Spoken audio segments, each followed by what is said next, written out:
Hello all.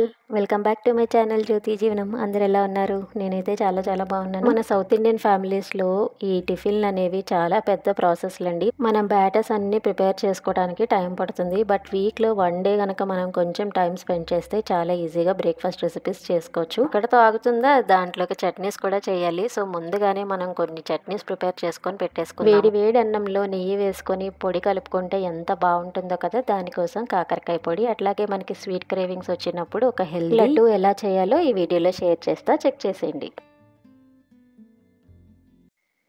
ముందుగా first healthy లడ్డూతో start చేసేద్దాము. దీనికోసం different types of dry fruits అయితే తీసుకున్నాను. నేను ఒక మీల్ ప్రెప్ ఆల్రెడీ చేశాను, దాంట్లో వేరేగా చేశానండి. దీంట్లో కొన్ని ఇంకా డ్రై ఫ్రూట్స్ యాడ్ చేశాను అనమాట. సో దీంట్లో నేను ఏమేమి యాడ్ చేశానో మీకైతే చూపిస్తాను. జీడిపప్పు, బాదము, అట్లానే పంకిన్ సీడ్స్, పుచ్చగింజలు, అండ్ అట్లానే sunflower seeds, flax seeds, and అట్లానే నువ్వులు కూడా తీసుకున్నాను అనమాట. సో ఇవన్నీ కూడా మన ఇష్టం అండి, క్వాంటిటీ ఎట్లా అయినా వేసుకోవచ్చు. బట్ జీడిపప్పు, బాదం పప్పు ఎక్కువ ఉంటే టేస్ట్ బాగుంటుంది. అందుకని నేను కొంచెం జీడిపప్పు, బాదం పప్పు క్వాంటిటీ ఎక్కువ వేసాను అనమాట. సో చిన్న చిన్న ముక్కలుగా ఇట్లా తరుక్కోవాలి. మిక్సీ అస్సలు వేయకండి. మిక్సీ వేస్తే పొడిలాగా అయిపోయి టేస్ట్ అస్సలు బాగోదనమాట. ఇలా ముక్కలు ముక్కలు కింద కట్ చేసుకుంటేనే చాలా టేస్టీగా ఉంటుంది. కొంచెం టైం టేకింగ్ ప్రాసెస్సే, బట్ చేస్తే మాత్రం చాలా బాగుంటుంది. ట్రై చేయండి. ఈ హెల్దీ డ్రై ఫ్రూట్ లడ్డు అయితే చాలా టేస్టీగా ఉంటుంది, అండ్ అట్లానే హెల్దీ కూడా అండి. చిన్నపిల్లలకి ముఖ్యంగా పెడితే చాలా ఎనర్జెటిక్గా ఉంటుంది. డే అంతా కూడా పర్ డే ఒక లడ్డు ఇస్తే సరిపోతుంది. అండ్ చూస్తున్నారు కదా, ఇట్లా మొత్తం కట్ చేసుకొని నేను పక్కనైతే పెట్టేశాను.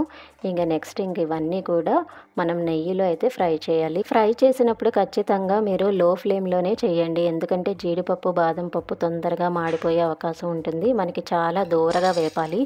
లైట్గా కలర్ చేంజ్ అయితే సరిపోతుందండి. మరీ టూ మచ్ బ్రౌన్ అయినా కూడా బాగోదన్నమాట.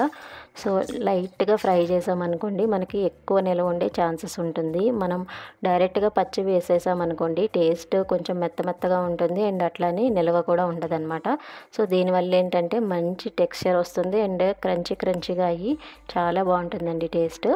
జీడిపప్పు, బాదం పప్పులు ఫ్రై అయిపోయిన తర్వాత పుచ్చగింజలు, పంకిన్ గింజలు, అండ్ అట్లాగే సన్ఫ్లవర్ సీడ్స్ కూడా వేసేసి బాగా ఫ్రై అయితే చేసేయాలి. ఇది కూడా లైట్గా ఫ్రై చేయండి. ఇలా మనం నెయ్యిలో వేపటం వల్ల చక్కగా మనకి క్రిస్పీగా అవుతాయి. చూడండి, ఇట్లా చేస్తే సరిపోతుందన్నమాట. సో ఇది కూడా ఇంకో బౌల్లోకి తీసేసుకున్నాను. నెక్స్ట్ ఇంకొంచెం నెయ్యి కూడా యాడ్ చేసుకొని ఫ్లాక్స్ సీడ్స్, అండ్ అట్లాగే తెల్ల నువ్వులు, ఇవన్నీ కూడా నేను చెప్పినట్టే మీరు ఒకదాని తర్వాత ఒకటి వేపుకోండి. ఎందుకంటే మనకి తెల్ల నువ్వులు అండ్ అట్లాగే ఫ్లాక్స్ సీడ్స్ తొందరగా మనకి వేగిపోతాయి అన్నమాట. సో దాంతోపాటు వేపితే మనకి మాడిపోయే అవకాశం ఉంటుంది. అందుకని ఇవన్నీ కూడా సపరేట్గా చేసుకోండి. అప్పుడు మాత్రమే కరెక్ట్ టెక్స్చర్ వస్తుంది మనకి. సో చూస్తున్నారు కదా, నువ్వులు అండ్ ఫ్లాక్స్ సీడ్స్ కూడా ఇట్లాగా వేపేసుకొని పక్కన పెట్టేసుకోండి. నేను దీంట్లోకి అయితే డేట్స్ అయితే యూజ్ చేస్తున్నానండి. కొంతమంది బెల్లం యూజ్ చేసి చిక్కీలాగా చేస్తారు. కొంతమంది ఏంటంటే షుగర్ కూడా యాడ్ చేసుకొని లడ్డూల్లాగా చేసుకుంటారు. ఎవరిష్టం వాళ్ళది. నేనైతే హెల్తీగా ఉండాలని చెప్పి డేట్స్ అయితే యూజ్ చేశాను. సో డేట్స్ కూడా మీరు సీడ్లెస్ అయితే బెటర్. సీడ్ ఉంటే సీడ్ తీసేసి యూజ్ చేసుకోండి, పర్వాలేదు. నేను సీడ్ అయితే తీసేసి దీని అంతటిని కూడా ఇప్పుడు నెయ్యిలో అయితే ఫ్రై చేస్తున్నా. సో ఒక్కొక్కసారి ఏంటంటే ఈ డేట్స్ కొంచెం గట్టిగా ఉంటుంది. సో అలాంటప్పుడు ఒక్కసారి మిక్సీ జార్లో తిప్పేసేసి మీరు నెయ్యిలో ఫ్రై చేసుకుంటే బెటర్. సో ఇప్పుడు ఈ డేట్స్ వేసుకున్నాం కదా, ఇదంతా కూడా బాగా సాఫ్ట్గా అయిపోవాలి. సో మనం లడ్డూలోకి మిక్స్ చేసినప్పుడు ఎక్కడ కూడా ముక్కలు తగిలితే బాగోదండి. మీరు కావాలంటే దీంట్లో కిస్మిస్ అండ్ అట్లాగే అంజీర్ ఎండిపోయింది ఉంటుంది కదా, అది కూడా వేసుకోవచ్చు. మన ఇష్టం. స్వీట్గా ఉండటానికి ఏదైనా యూస్ చేయొచ్చు అనమాట. బట్ హెల్దీ వే అయితే తీసుకోండి. సో ఇప్పుడు అంతా కూడా నేను బౌల్లోకి అయితే తీసేసుకున్నాను. నేను వేపుకున్న డ్రై ఫ్రూట్స్ అన్నీ కూడా వేసేసాను. తర్వాత మొత్తం ఒకసారి మిక్స్ చేసేసి ఇంకా డేట్స్ కూడా యాడ్ చేసేసాను. నా దగ్గర కిస్మిస్ కూడా లేదండి, ఓన్లీ డేట్స్తో మాత్రమే కలిపాను అనమాట. సో మొత్తం కూడా ఇట్లా వేసేసి మనకి మరీ వేడి మీదే చుట్టాలి అలా ఏం లేదండి. సో మనకి బాగానే చక్కగా లడ్డు అయితే చుట్టడానికి వచ్చేస్తుంది. సో గోరువెచ్చగా ఉన్నప్పుడు మీరు లడ్డూలు అయితే చుట్టేసుకోండి. సో ఇన్ కేస్ మీకు నెయ్యి తక్కువ అనిపిస్తే ఇక్కడ కూడా నెయ్యి యాడ్ చేసుకోవచ్చు. నేనైతే ఇంకా నెయ్యి ఏం యాడ్ చేయలేదు. డైరెక్ట్గా ఇక్కడ మొత్తం కూడా బాగా మిక్స్ అయ్యేలాగా కలుపుకోండి డేట్స్. అప్పుడే మీకు లడ్డు చుట్టడానికి వస్తుంది. ఇన్ కేస్ మీకు డేట్స్ అనేవి తక్కువైనాయి అనుకోండి, మనకి లడ్డు చుట్టడానికి రాదనమాట. మొత్తం ప్రిపేర్ చేసుకున్నాక ఈ లడ్డూనంతటిని కూడా మీరు ఒక ఎయిర్ టైట్ కంటైనర్ స్టోరేజ్ బాక్స్లో అయితే పెట్టేసుకోండి. ఎందుకంటే మనకి గాలి తగిలితే మళ్ళీ బాగా గట్టిగా అయిపోయే ఛాన్సెస్ ఉంటుందన్నమాట. సో అందుకని మీరు టైట్గా ఉన్న మూత ఏదైనా ఉన్న బాక్స్ తీసుకొని దాంట్లో అయితే పెట్టేసుకోండి. సో నాకు ఈసారి క్వాంటిటీ బాగానే వచ్చిందండి. లాస్ట్ టైం కూడా చేశాను, ఓన్లీ జీడిపప్పు బాదం పప్పుతో చేశాను కదా, సో అందుకనే తక్కువ వచ్చింది. ఈసారి కొంచెం బాగానే వచ్చిందనమాట క్వాంటిటీ. సో ఇట్లా కనుక చేసుకొని పెట్టుకుంటే మనకి స్వీట్ క్రేవింగ్స్ వచ్చినప్పుడు కూడా మనం ఇవి తింటూ కంట్రోల్ అయితే చేసుకోవచ్చు అనమాట మన క్రేవింగ్స్ని. సో నెక్స్ట్ వచ్చి టిఫిన్ బ్యాటర్స్ అయితే ప్రిపేర్ చేస్తున్నాను. సో ఎప్పుడైనా కానీ ఇంట్లో టిఫిన్ బ్యాటర్స్ ఉంటే మనం బయట ఫుడ్స్ అయితే చాలా వరకు తగ్గించుకోవచ్చు. అందుకోసం నేను జొన్న దోశలు అండ్ పెసరట్టు అండ్ ఇడ్లీ అయితే ప్రిపేర్ చేస్తున్నా ఈ వీక్కి. సో డిఫరెంట్గా చేస్తూ ఉంటానండి. సో మనకి జొన్న దోశలకి జొన్నలు 1 కప్పు అయితే, అలసందలు 1 కప్పు అండ్ అట్లానే మినపగుళ్ళు 1 కప్పు. సో 3 కూడా ఈక్వల్ క్వాంటిటీ తీసుకుంటాను జొన్న అలసందల దోశకి. అండ్ అట్లాగే ఇడ్లీ పిండి కోసం ఏం చేస్తానంటే 2 కప్పులు రవ్వ అయితే 1 కప్పు మినపప్పు యూజ్ చేస్తాను. అండ్ పెసలకి మామూలుగా పెసరట్టుకి ఓన్లీ పెసలే వేస్తాను, ఇంకేమీ వేయనండి. సో మనం హెల్తీగా తినాలి కాబట్టి ఇంకా పెసల్లో బియ్యం వేసి మళ్ళీ దాని నిందు మళ్ళీ కాప్స్ యాడ్ చేయడం అని చెప్పి ఇంకేమీ వేయనమాట. సో ఇవన్నీ కూడా కడిగి నానబెట్టేసుకున్నాను. ఇవన్నీ కూడా మినిమం 8 అవర్స్ అయితే నానాలండి. అప్పుడే ఫర్మెంటేషన్ బాగా అయ్యి మనకి దోశలు కానీ ఇడ్లీలు కానీ చాలా బాగా వస్తాయి అనమాట. పెసరట్టుకి మనకి ఫర్మెంటేషన్ ఏమీ అవ్వక్కర్లేదు. సో ఇవన్నీ నేను నైట్ నానబెట్టుకున్నాను కాబట్టి పెసరట్టు నేను మార్నింగ్ అయితే వేసేస్తానమాట డైరెక్ట్. అండ్ మిగిలిన 2 పిండిలు మాత్రం ఫర్మెంట్ అయితే చేస్తాను. సో మార్నింగ్ లేచిన తర్వాత ఇవన్నీ కూడా మిక్సీ పట్టేస్తున్నాను అనమాట. నేను చెప్పిన క్వాంటిటీలో మీరు జొన్న దోశలు ట్రై చేయండి, చాలా బాగా వస్తుంది. మనకి అలసందలు కూడా చాలా హెల్దీ కదా. సో జొన్నలు 1 కప్పు, అలసందలు 1 కప్పు అండ్ అట్లాగే మినపగుళ్ళు 1 కప్పు అనమాట. 3 కూడా ఈక్వల్ క్వాంటిటీలో తీసుకొని మీరైతే పిండి రుబ్బుకోండి. ఎటువంటి బియ్యం కానీ సగ్గు బియ్యం కానీ ఇలాంటివి ఏమీ అవసరం లేదండి. కొంతమంది శనగపప్పు ఇవి కూడా వేస్తూ ఉంటారు. సో గ్యాస్ వచ్చే ఛాన్స్ ఉంటుంది, అందుకని నేను అన్నీ వేయను అనమాట. సో పిండి కూడా చూసారా కన్సిస్టెన్సీ మంచిగా వచ్చింది. సో ఇది కూడా ఎయిర్ టైట్ కంటైనర్లో పెట్టుకుంటే మీకు ఫర్మెంటేషన్ అనేది చాలా బాగా అవుతుంది. సో ఇంకా నేను దీంట్లో ఏమీ యాడ్ చేయనండి. ఇంకా బియ్య పిండి కానీ మైదా పిండి ఏమీ యాడ్ చేయను, డైరెక్ట్గా వేస్తాను. అట్ట ఎంత బాగా వస్తుందో మీరే చూడండి. నెక్స్ట్ ఇంకా ఇడ్లీ కోసం మినపప్పు కూడా నానబెట్టుకున్నాం కదా నైట్. సో అదైతే ఇప్పుడు మిక్సీ పట్టేస్తున్నాను. మనం మినప్పిండి కూడా చాలా సాఫ్ట్గా వేసుకోవాలండి ఇడ్లీకి, అప్పుడే మనకి ఇడ్లీ సాఫ్ట్గా వస్తుంది. అండ్ అట్లాగే మనం రవ్వ నైట్ నానబెట్టుకున్నాం కదా, అది కూడా చక్కగా వాష్ చేసి పక్కనైతే పెట్టేసుకున్నాను. అది బాగా పిండేసి ఇంకా మినప్పిండిలో అయితే కలిపేస్తే ఇంకా మనకి ఇడ్లీ బ్యాటర్ కూడా రెడీ అయిపోతుంది. మనం కొంచెం ఓపిక చేసుకుంటే అండి మనకి టిఫిన్ బ్యాటర్స్ ఉంటే మనం చాలా మనీ అండ్ టైం అయితే సేవ్ చేయొచ్చు అనమాట. సో ఇది కూడా నేను టప్పర్వేర్ బాక్స్లో అయితే యూస్ చేశాను. సో దీంట్లో వేయటం వల్ల మనకి ఫర్మెంటేషన్ చాలా బాగా అవుతుంది. నెక్స్ట్ ఇంకా పెసరట్టు ఇన్స్టెంట్ టిఫిన్ అనే చెప్పొచ్చండి. ఓన్లీ 8 అవర్స్ నానబెడితే సరిపోతుంది. అప్పటికప్పుడు మనం కొంచెం ముందుగా నానబెట్టి మనం దోశలు అయితే వేసేసుకోవచ్చు అనమాట. దీంట్లో కొంతమంది పెసలు అరగదు కదా, దాంట్లో అల్లము పచ్చిమిర్చి జీలకర్ర ఇలాంటివి వేసి రుబ్బుకుంటూ ఉంటారు. నేనైతే ప్లెయిన్గా అయితే వేసేస్తా. నాకు అల్లం టేస్ట్ అయితే నచ్చదండి. ఇంకా పచ్చడి అంటే దీంతో కొబ్బరి చట్నీ బాగుంటుంది అనమాట కాంబినేషను. కొంతమంది అల్లం చట్నీ కూడా ట్రై చేస్తారు, బట్ నాకైతే పెసరట్టు ఫ్రాంక్లీ స్పీకింగ్ నాకు అస్సలు ఇష్టం ఉండదు. బట్ హెల్దీ అని చెప్పి తింటూ ఉంటాం అనమాట. సో పొద్దున్నకి పెసరట్టు అయితే వేసేసుకొని ఇంకా మిగిలిన ఇడ్లీ పిండి జొన్న దోశల పిండి మూత పెట్టేసేసి ఫర్మెంట్ అవ్వడానికి పెట్టేస్తాను. సాయంత్రం కల్లా అది ఫర్మెంట్ అయిపోతుంది. నెక్స్ట్ ఇంకా మార్నింగ్ బ్రేక్ఫాస్ట్లో పెసరట్టు అని చెప్పాను కదండి. సో పెసరట్టు ఎట్లా వస్తుందో చూడండి. ఏమి వేయిపోయినా కూడా చాలా బాగా వస్తాయి. కొంచెం మీరు మరీ తిక్కగా కాకుండా కొంచెం పలుచగా చేసుకోండి. ఈ కన్సిస్టెన్సీ చేసుకుంటే బాగా వస్తుంది అనమాట అట్టు. దీంట్లో ఆనియన్స్ అండ్ అట్లని జీరా వేసుకోండి, ఎందుకంటే పెసర్లు కొంచెం ఎట్లాగైనా మనకి అరగకుండా ఉంటుందన్నమాట. అందుకని కొంచెం జీరా వేసుకుంటే బెటర్. సో ప్రజెంట్ నా దగ్గర జీరా అయిపోయింది కాబట్టి నేను వేయలేదు, ఆనియన్స్ ఒకటే వేసాను. సో దీంట్లో నేను ఇంకా కొబ్బరి చట్నీ అయితే చేశానండి. సో చాలా బాగా వచ్చింది అట్టు మాత్రం, మీరే చూడండి. పెసరట్టు ఎప్పుడు కూడా వెనక్కి తిప్పకూడదండి, ఎందుకంటే ఆనియన్స్ వేస్తాము ప్లస్ మనం పల్చగా వేస్తాం కాబట్టి 2 వైపులా చక్కగా కాలుతుంది. సో ప్రాబ్లం అయితే ఏముండదు. జస్ట్ మీరు బాగా కాలిన తర్వాత ఇట్లా అయితే ఫోల్డ్ చేసుకొని ఇంకా సర్వ్ చేసుకోవడమే. ఎందుకంటే మనం వెనక్కి తిప్పామంటే అంతా కూడా ఆనియన్స్ కింద పడిపోతాయి. సో మీరు మీడియం ఫ్లేమ్లోనే కాల్చుకోవాలన్నమాట ఈ దోసలు ఎప్పుడైనా కానీ, అప్పుడే టేస్ట్ బాగుంటుంది అండ్ బాగా కుక్ అవుతుంది కూడా. సో నెక్స్ట్ వచ్చేసేసి అప్పుడప్పుడు వంట చేయడానికి చాలా బద్ధకంగా ఉంటుంది కదా, ఇలాంటి టైమింగ్స్లో మనకి ఇంట్లో ఏదైనా పొడులు ఉంటే అబ్బా అనిపిస్తుంది కదా. సో దానికోసమే ఈ కాకరకాయ పొడి అండి. ఇంట్లో కాకరకాయలు ఎక్కువ ఉన్నాయి, సో సర్లే అని చెప్పి ఈ పొడి అయితే ట్రై చేశాను. సో దీనికోసం నేను కాకరకాయలు పైన లైట్గా పీల్ చేశానమాట, మొత్తం తీసేయలేదండి. సో లైట్గా పీల్ చేసేసి వాష్ చేసేసి ఇలాగ చక్రాల్లాగా అయితే కట్ చేసేసుకున్నాను. యాక్చువల్గా దీన్ని డీప్ ఫ్రై చేస్తారు, బట్ నేనైతే ఎయిర్ ఫ్రైయర్లో ఫ్రై చేశాను. సో ఎయిర్ ఫ్రైయర్లో ఎట్లా ఫ్రై చేశానో చూసేయండి. సో ఎయిర్ ఫ్రైయర్లో మొత్తం అన్నీ కూడా చక్రాల్లా కట్ చేసుకున్న కాకరకాయ ముక్కల్ని వేసుకున్నాను. డైరెక్ట్గా పెట్టేశానండి, ఎటువంటి బటర్ పేపర్ అయితే యూస్ చేయలేదు. సో ఎవరి దగ్గరైనా బటర్ పేపర్ అలాంటివి ఏమైనా ఉంటే మీరు డైరెక్ట్గా కాకుండా దాంట్లో పెట్టి కూడా యూస్ చేయొచ్చు. యాక్చువల్లీ నేను కాకరకాయ ఫ్రై అనేది ఎయిర్ ఫ్రైయర్లో చేయడం ఫస్ట్ టైం అండి. సో ఇది ట్రయల్ వర్షన్ అనే చెప్పొచ్చు, బట్ టేస్ట్ అయితే చాలా బాగా వచ్చింది. సో నేను కాకరకాయలన్నీ కూడా ఇలా వేసిన తర్వాత 200 డిగ్రీస్లో 10 మినిట్స్ అయితే ఫ్రై చేశాను అనమాట. సో కలర్ అయితే కొంచెమే చేంజ్ అయింది, మరీ ఎక్కువ చేంజ్ అవ్వలేదు. ఓకే కదా అని చెప్పి ఇంకో 200 డిగ్రీస్ పెట్టి మళ్ళీ 5 మినిట్స్ అయితే ఫ్రై చేశాను. అంటే టోటల్ 15 మినిట్స్ అయితే మనకి కరెక్ట్ టెక్స్చర్ వచ్చిందండి.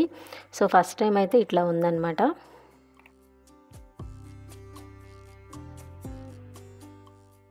మనకి పొడి చేసుకున్నప్పుడు ఏంటంటే క్రిస్పీగా ఉండాలండి, అప్పుడే టేస్ట్ బాగుంటుంది. అందుకనే మళ్ళీ ఇంకో 200 డిగ్రీస్ అయితే పెట్టి మళ్ళీ ఒక 5 మినిట్స్ అయితే ఫ్రై చేశాను.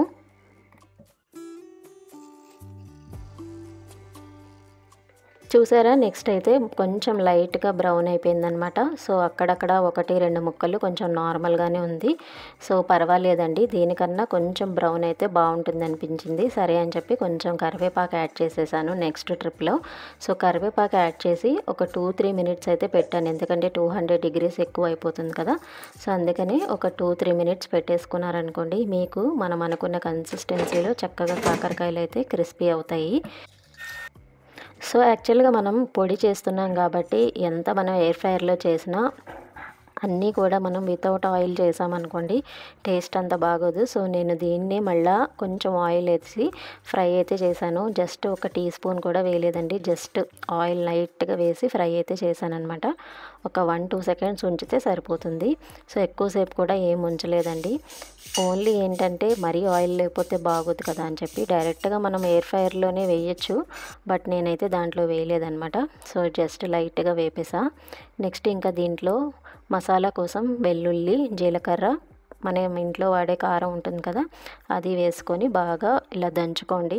మనకి అక్కడక్కడ ముక్కలు తగిలితేనే బాగుంటుందన్నమాట, మరీ మిక్సీ కొట్టేస్తే అస్సలు బాగోదు.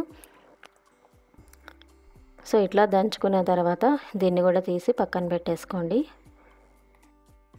నెక్స్ట్ దీంట్లో మెయిన్ ఇంగ్రీడియంట్ పల్లీలు. సో పల్లీలు కూడా ఫ్రై చేసుకోవాలన్నమాట. చాలా దూరగా వేపుకోవాలండి, ఎందుకంటే మాడిపోతే మళ్ళీ టేస్ట్ అస్సలు బాగోదు. కొంచెం కలర్ లైట్గా చేంజ్ అయిన తర్వాత మీరు సిమ్లో పెట్టుకొని మాత్రమే దీన్ని ఫ్రై చేసుకోవాలి, లేకపోతే లోపల కుక్ అవ్వదు అనమాట, పచ్చి వాసన వస్తూ ఉంటుంది. సో ఇది చల్లారిన తర్వాత మిక్సీ అయితే వేసేసుకోవాలన్నమాట. మరీ టూ మచ్ సాఫ్ట్గా అయితే వేసుకోకండి, కొంచెం పరక్గా ఉంటేనే బాగుంటుంది. సో ఇట్లాగా మనం మిక్సీ చేసుకున్న తర్వాత ఇందాక మనం వెల్లుల్లి కారం దంచుకున్నాం కదా, వెల్లుల్లి, జీరా, కారం, ఉప్పు వేసుకొని దంచుకున్న మిశ్రమం ఉంది కదా, అది అండ్ పల్లీల పౌడరు, కాకరకాయ కూడా అన్నీ బాగా మిక్స్ చేసి పెట్టేసుకుంటే ఇంకా కాకరకాయ పొడి అయితే రెడీ అయిపోతుంది. కాకరకాయ పొడి మనకి తడి తగలకుండా ఉంటే ఒక 15 డేస్ అయితే నిల్వ ఉంటుందండి. సో చాలా అంటే చాలా టేస్టీగా ఉంటుంది. వేడి వేడి అన్నంలో నెయ్యి వేసుకొని ఇది తింటే చాలా బాగుంటుంది అనమాట. సో ఇట్లా అప్పుడప్పుడు మనం కొన్ని పొడులు చేసుకొని పెట్టుకున్నాం అనుకోండి, ఎప్పుడైనా మనకి కర్రీ చేసే ఓపిక లేకపోతే చక్కగా ఈ పొడి వేసుకొని హ్యాపీగా తినేయచ్చు అనమాట. ఇన్ కేస్ మీ దగ్గర ఎయిర్ ఫ్రైయర్ లేదనుకోండి, మీరు కాకరకాయలు డీప్ ఫ్రై చేసేసి పక్కన పెట్టేసుకోండి. అట్లాగే కరివేపాకు కూడా డీప్ ఫ్రై చేసి పక్కన పెట్టేసుకోండి. దాంట్లో వెల్లుల్లి కారం అండ్ అట్లానే పల్లీలు పౌడర్ వేసేసి బాగా ఇట్లా చేతితో మిక్స్ చేసుకుంటే రెడీ అయిపోతుంది. అది ఈజీగా ఉంటుందండి ప్రాసెస్, కాకపోతే ఇది హెల్దీ వర్షన్ అనమాట. సో మీకు ఏది నచ్చితే అది ట్రై చేసుకోండి. నేనైతే కొంచెం ఉప్పు తగ్గిందని మళ్ళీ లాస్ట్లో వేస్తున్నాను అనమాట. మీరు చెక్ చేసుకోండి ఉప్పు తగ్గిందా లేదా అని. ఫైనల్గా చెక్ చేసుకున్న తర్వాత మనం బాగా మిక్స్ చేసుకుంటే దానికి పడుతుంది అనమాట ముక్కకి, లేకపోతే చప్పగా ఉంటుందండి. సో ఇట్లాగా మనం పొడి చేసుకొని పెట్టుకొని ఒక ఎయిర్ టైట్ కంటైనర్లో అయితే వేసేసుకుంటే ఇంకా మనకి ఫ్రెష్గా ఉంటుంది. నెక్స్ట్ ఇంకా మనకి ఇడ్లీల్లోకి టిఫిన్స్లోకి ఒక్కొక్కసారి మనకి పచ్చడి చేసే ఓపిక ఉండదు. అలాంటి టైమింగ్స్లో అల్లం చట్నీ కానీ ఉందనుకోండి, చక్కగా ఇది వేసుకొని తినేయచ్చు. దీనికోసం నేను చింతపండు కొంచెం నానబెట్టుకొని దాంట్లో కొంచెం బెల్లం పౌడర్ కూడా యాడ్ చేసుకొని కొంచెం సేపు నానబెట్టుకుంటే అది మెత్తబడుతుంది అనమాట. ఈలోగా ఏం చేద్దామంటే మనకి అల్లం ఫ్రై చేసుకోవాలి. అల్లం ఇలా చిన్న ముక్కలుగా కట్ చేసుకొని సన్నగా మనం మాడిపోకుండా ఫ్రై చేసుకోవాలండి. సో మనకి గోల్డెన్ బ్రౌన్ కలర్లో వచ్చేంత వరకు ఫ్రై చేసుకుంటే సరిపోతుంది. ఇది ఫ్రై చేసుకొని ఆ ముక్కల్ని పక్కన పెట్టేసుకోండి. తర్వాత ఎండుమిర్చి మీకు కారానికి సరిపడంత ఎండుమిర్చి తీసుకొని అది కూడా కొంచెం ఆయిల్ వేసుకొని ఫ్రై చేసుకోండి. సో ఇది మనం తుంచితే బెస్ట్ అండి, లేకపోతే పేలే అవకాశం ఉంటుంది. పచ్చిమిర్చి కానీ ఎండుమిర్చి కానీ కొంచెం మనం తుంచుకొని వేసుకుంటే పేలకుండా ఉంటుందన్నమాట. సో ఇది బాగా ఫ్రై చేసుకొని అది కూడా మిక్సీ జార్లోకి తీసేసుకోండి. తర్వాత కొంచెం మళ్ళీ ఆయిల్ వేసుకొని ధనియాలు అండ్ అట్లానే శనగపప్పు ఉంటుంది కదా, శనగపప్పు మినపప్పు కూడా వేసుకొని 3 బాగా ఫ్రై చేసి పక్కన పెట్టేసుకోండి. ధనియాలు తొందరగా ఫ్రై అయిపోతాయి కాబట్టి అదొక్కటే ఫ్రై చేసుకొని మీరు తర్వాత మళ్ళీ శనగపప్పు మినపప్పు ఫ్రై చేసుకోండి. ఎందుకంటే ధనియాలు చాలా ఫాస్ట్గా మాడిపోతుందన్నమాట.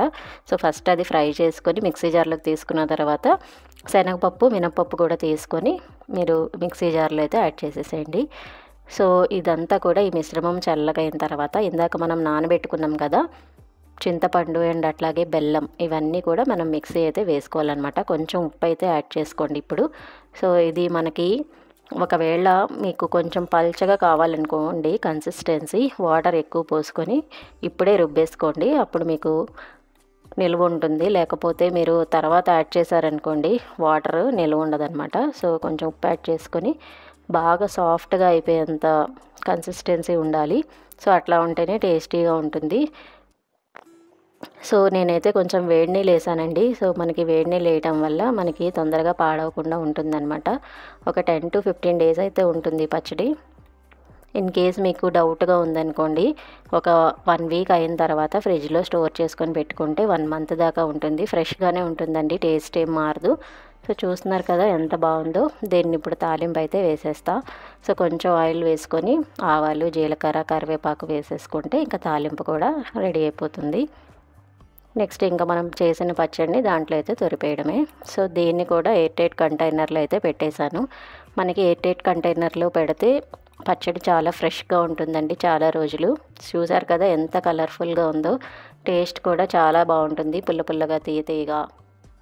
మీరు ఐరన్ కడాయిలో వేసినప్పుడు వెంటనే తీసేసేయండి, ఎందుకంటే మళ్ళీ కలర్ చేంజ్ అయిపోతుంది. బెల్లం చింతపండు వేసాం కాబట్టి. సో మొత్తం రెడీ అయిపోయిన తర్వాత ఇట్లా ఉంటుంది. కొంచెం జారుడుగానే చేసుకోండి, ఎందుకంటే కొంచెంసేపు అయిన తర్వాత దగ్గర పడుతుంది అనమాట పచ్చడి. నెక్స్ట్ ఇంకా నైట్ మనం నానబెట్టుకున్న పిండిలు ఏదైతే ఉన్నాయో ఇడ్లీ బ్యాటరు దోశ బ్యాటరు అవన్నీ కూడా బాగానే ఫర్మెంట్ అయిపోయింది. ఇవి తీసేసి ఇంకా ఫ్రిడ్జ్లో అయితే స్టోర్ చేసేస్తాను.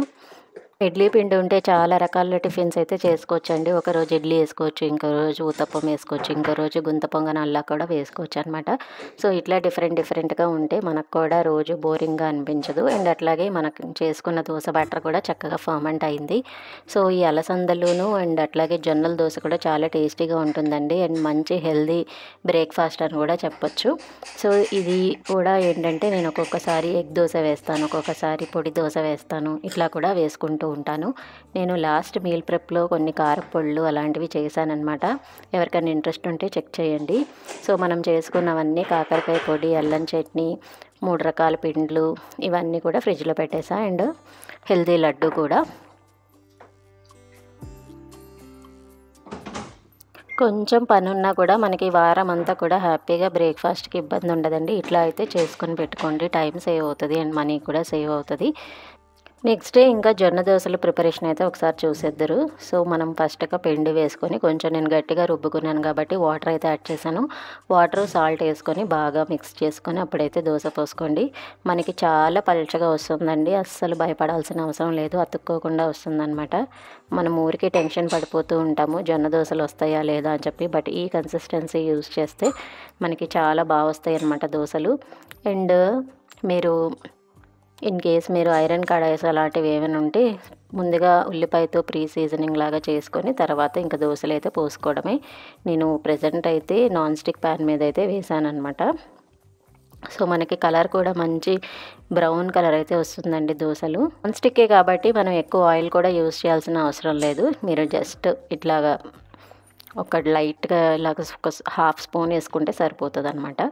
సో మనకి ఏదైనా హెల్తీగా బ్రేక్‌ఫాస్ట్‌లు కావాలి అంటే ఇట్లాగైతే చేసుకోవచ్చండి. నేను ప్రీవియస్ మీల్ ప్రెప్‌లో కూడా హెల్తీ బ్రేక్‌ఫాస్ట్‌లు అయితే చేశాను కొన్ని. ఎవరికైనా ఇంట్రెస్ట్ ఉంటే చెక్ చేయండి. సో అట్టు చూసారా ఎంత బాగా వస్తుందో. మనం ఇంకా మళ్ళా బ్యాక్ కూడా తిప్పాల్సిన అవసరం లేదండి. ఎందుకంటే చక్కగా కుక్ అయిపోతదనమాట. ఇలానే మనం రాగి దోసలు, జొన్న దోసలు అండ్ అట్లానే అలసంద దోసలు ఇలాగ డిఫరెంట్‌గా ట్రై చేయొచ్చండి. సో చాలా బాగా వస్తాయి. కొంతమంది అనుకుంటారేమో బాగా రావని చెప్పి. బట్ చాలా బాగా వస్తాయి. ట్రై చేయండి. దీంట్లోనే మనం గీ కారప్పొడి దోస కూడా ట్రై చేయొచ్చండి. అలాగే ఎగ్ దోస కూడా వేసుకోవచ్చనమాట. మన ఇష్టం. ఇట్లా డిఫరెంట్ దోసెస్ ట్రై చేసి టేస్ట్ ఎట్లా వచ్చిందో నాకు కామెంట్ చేసేయండి. సో ఇదండి ఇవాల్టి వీడియో. హోప్ మీ అందరికీ నచ్చిందనుకుంటున్నా. నచ్చితే లైక్, షేర్ అండ్ సబ్స్క్రైబ్ అట్లాగే కామెంట్ కూడా చేసేయండి. అట్లానే మన ఛానల్ని ఎవరైనా ఫస్ట్ టైం చూస్తున్నట్టయితే please subscribe to my channel. And ఇప్పటివరకు మన ఛానల్ని సబ్స్క్రైబ్ చేసుకున్న వాళ్ళందరికీ కూడా చాలా థ్యాంక్స్ అండి. Thanks for watching my channel. Have a nice day. Bye.